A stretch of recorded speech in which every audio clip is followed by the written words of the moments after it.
That's very impressive, and I think the questions might get a little harder.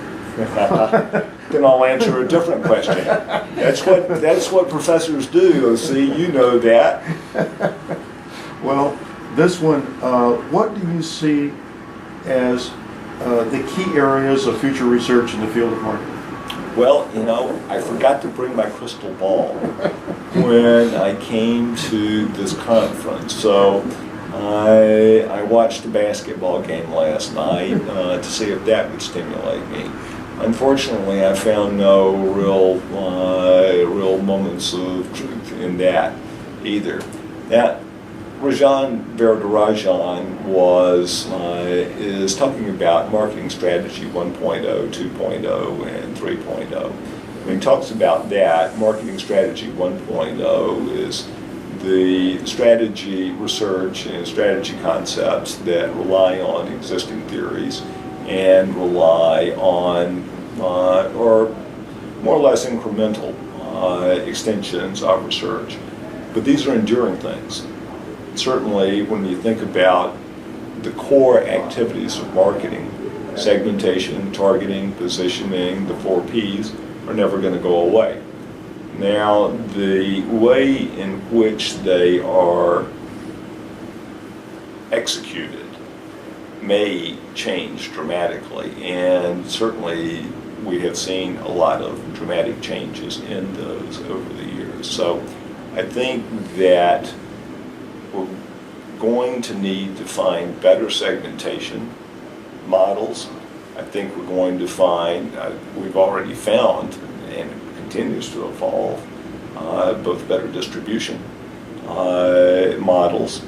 And what's critical, and this is where Rajan gets into marketing strategy 2.0 and 3.0, and those have to do with internet-enabled technologies.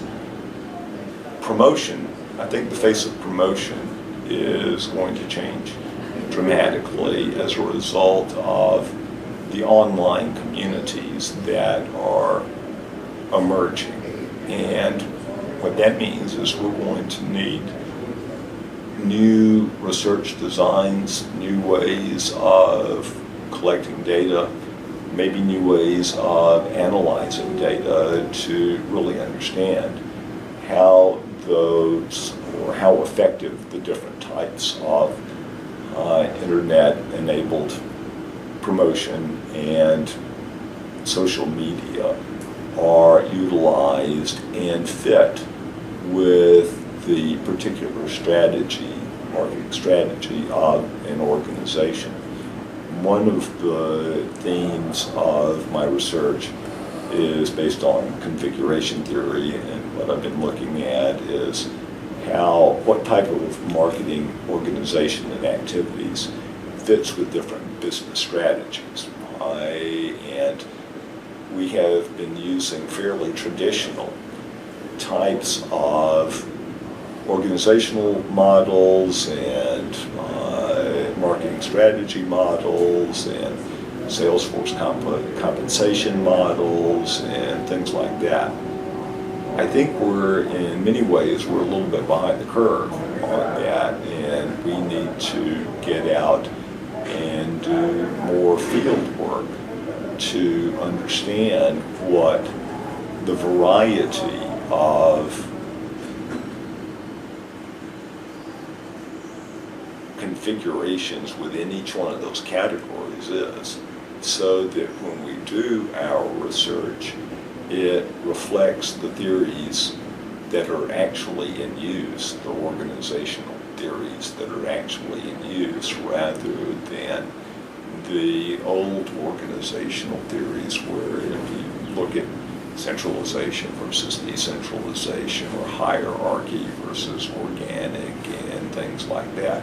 I'm not so sure that Google is going to fall into those categories. I'd love to understand the organizational principles at Google and at some of the other companies that are really new era companies that have invented new ways of, really when it comes down to the organizational practices, these are new ways of organizing work and motivating people. And I think that we're going to find that some of our old models don't work as effectively as the new models. So for me, given the type of research that I'm doing, that's one thing that's important.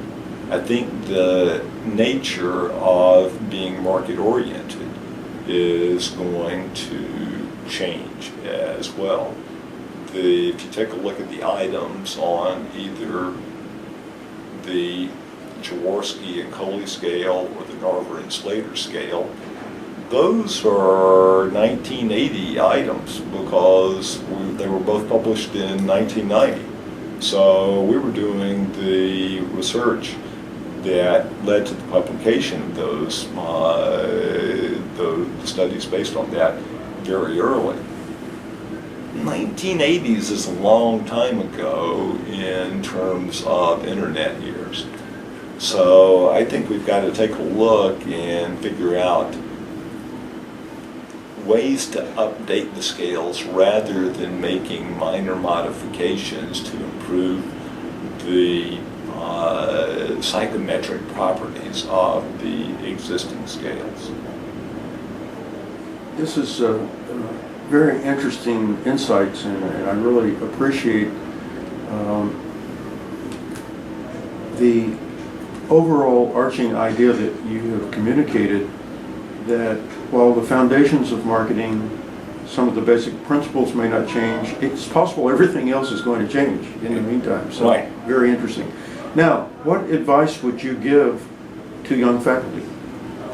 Well, I think the most important thing is to realize that you can't do everything. And so early on in the career, it's to focus. To become both a content expert in a particular area and then leverage off of that. And to connect with people who are experts in that area. If someone wants to develop a reputation, then it largely has to do with becoming an expert in a particular area or having published several papers in that area. Now, there are certainly exceptions to that rule. Those individuals, though, tend to publish in at least a general area. They're known, marketing strategy, which is a broad area. They may publish in marketing strategy, although they don't have a particular theme that runs through their work, and they become very well known for that. But then I look at people like Jerry Tellis, and Jerry is, I think, an outstanding example of somebody. He's well known both for his work on radical innovation and for his work in advertising. So you have Jerry working in two rather disparate areas, but he is well known for both of those. And while I read his stuff on innovation, I don't read his stuff on advertising. That's not my area of particular interest. But if I were to try to emulate someone, it would be someone like Jerry Tellis or George Day. Over the past 2 decades, George has focused primarily on the market-driven organization. He's written several books that are related to that, and he's written several articles, very influential articles, both for the academic audience and for the managerial audience. And that's a very effective way to disseminate our knowledge outside of our borders. I think it's important to think about how we can influence management practice, not only how we can get our papers published in the top journals like JM and JAMS. Very interesting and good advice. How would you briefly sum up your accomplishments in your career? How would you just put it in a nutshell? Oh, that's sort of interesting. As I was thinking about that, it sounded like you were asking me to write my epitaph. And I'm not really quite ready to write my epitaph. So this will be sort of a present tense epitaph. And so it's what I would hope people would say about me. If in the present tense. So my present tense epitaph would be that Stan worked hard. Stan had some good ideas. Stan was a good collaborator. Stan cared about the profession and about his students, and that he did make some notable contributions to the field through his research. So it's largely about the impact that I've had on other people and the relationships I've developed, and then of course, I wouldn't have had many of those relationships if I hadn't been successful with the market orientation research. So that is sort of like the foundation for my ability to have that. In other words, you need to be successful in the academic part before you can be successful in the influence on the field through your influence on students. Just to digress a little bit, over the past couple of years, I have mentored several Iranian students. Somehow they got their hands on some of my papers, and there are 2 or 3 who have gone through either Master of Science or PhD programs in a university in Tehran, where they have either replicated or extended the research that I've done, and I have communicated with them on a regular basis.